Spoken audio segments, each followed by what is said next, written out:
Okay, everybody, this is a quick tutorial about how to capture printer data that is sent to the IGEL OS instead of sending it to the printer. So if you're using the IGEL OS to connect to a printer, whether it's a network printer or a locally attached printer, and you're not sure what the data that's going to the printer looks like and you would like to examine it, this is how you can do it. It works for either a local application as well as a remote application, so like RDP or Citrix or something of that nature. So the first thing we'll want to do is go see what kind of printer drivers we have available to us in the session. And by default, Microsoft doesn't include very many printer drivers these days. So we need to find out the exact name of the printer drivers so that we can make sure that we assign them correctly on the IGEL side. So first thing first, let's go ahead and open up the control panel here.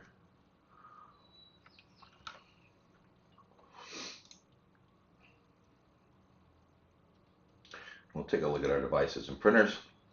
You can pick any of the default ones. Click on printer properties and go to advanced. And in this drop down, you should see the printer drivers that are available. Generally speaking, CUPS likes PostScript. So we're going to use the Microsoft PS class driver for this exercise. So we can, this is case and space sensitive on the IGEL side. So just remember it's Microsoft, capital Microsoft PS class driver. I'm going to click on cancel. I'm going to log out. And then we're going to go configure the printer on the IGEL side real fast.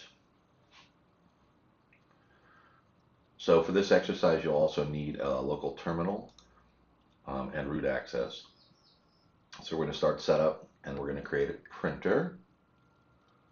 So go to devices, printer, go to CUPS, printers.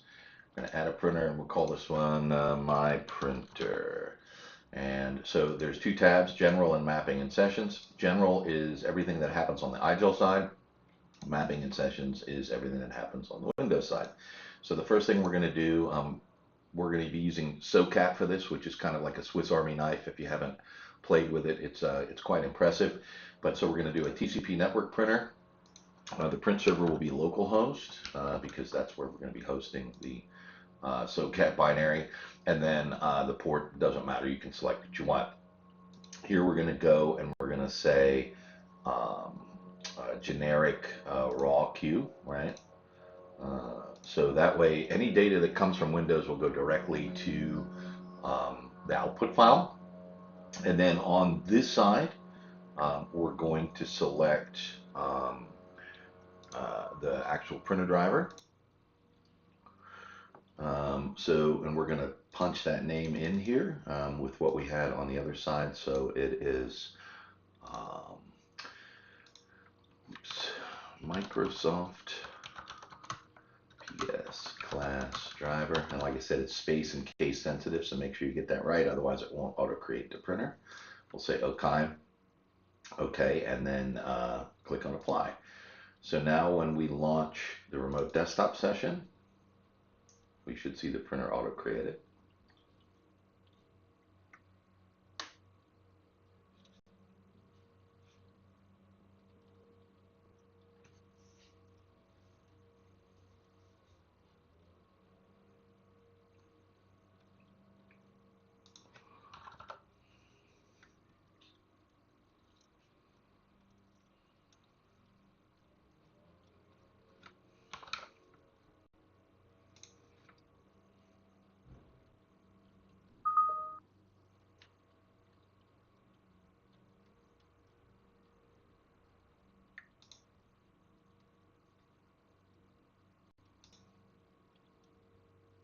And as we see here, here's our printer, and it should be using the particular driver that we selected, and it is. This is really good. So I'm going to go ahead and log back out again.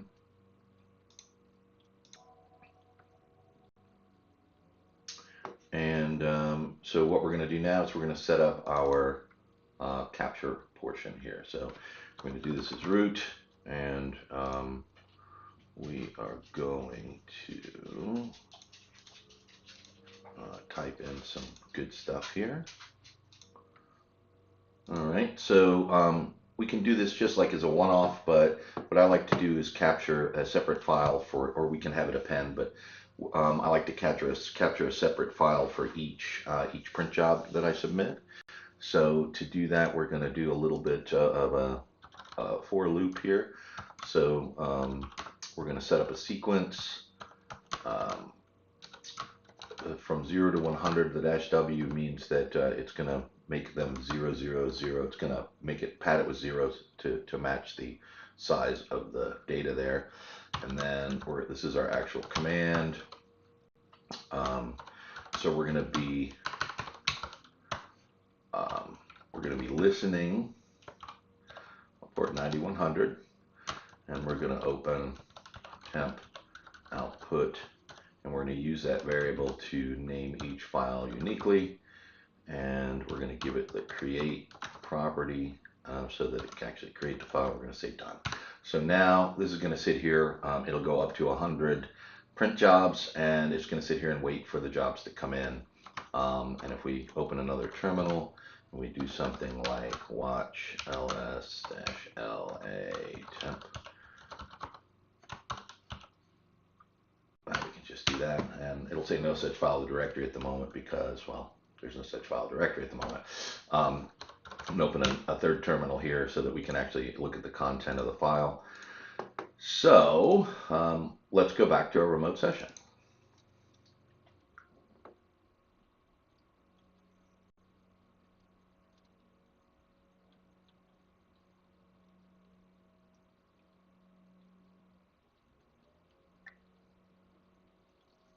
Okay, and we're going to open up the control panel again. We're going to look at our devices and printers. We're going to grab my printer. We're going to go to printer properties, and we're going to print a test page. All right, so test page is gone. We can minimize this, and we can look here. There's an output file. So if we take a look at this output file, it should be PostScript because we selected generic raw SKU, and there it is, right? So there's our PostScript data from the server side. Now taking a look at this printer here, if we were to change this, let's say we change it to Zebra and select a ZPL label printer and say OK. Now we'll apply it, but we'll have to log out and log back in. So let's go log out here.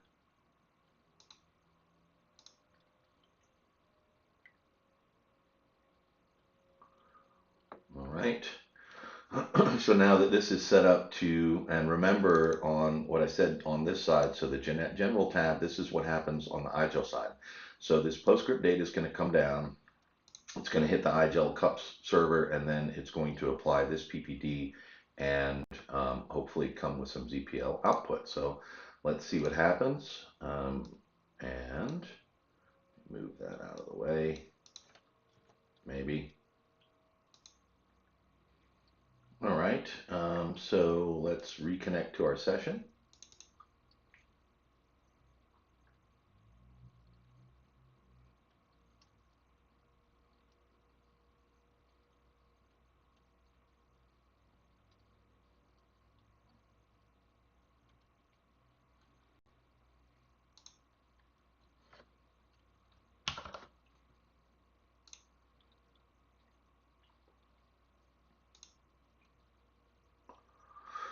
And we'll do the same thing. Go to printer properties, go to advanced, and let's just print a test page. So we're going to print this test page. We're going to close this, and I'll just minimize because it makes life a little bit easier here. Why is this not full screen? That's okay. Minimize that. And we have another output file here, and so if we take a look at it, you'll see it's two different sizes. This one's considerably smaller, and we will take a look at that, and that should be ZPL output directly, and it is. It's something that is a binary style file. So there you go. You can use this for a whole bunch of different ways to capture things, and it's super powerful, and yeah, that's pretty much it. Thanks for watching. See ya.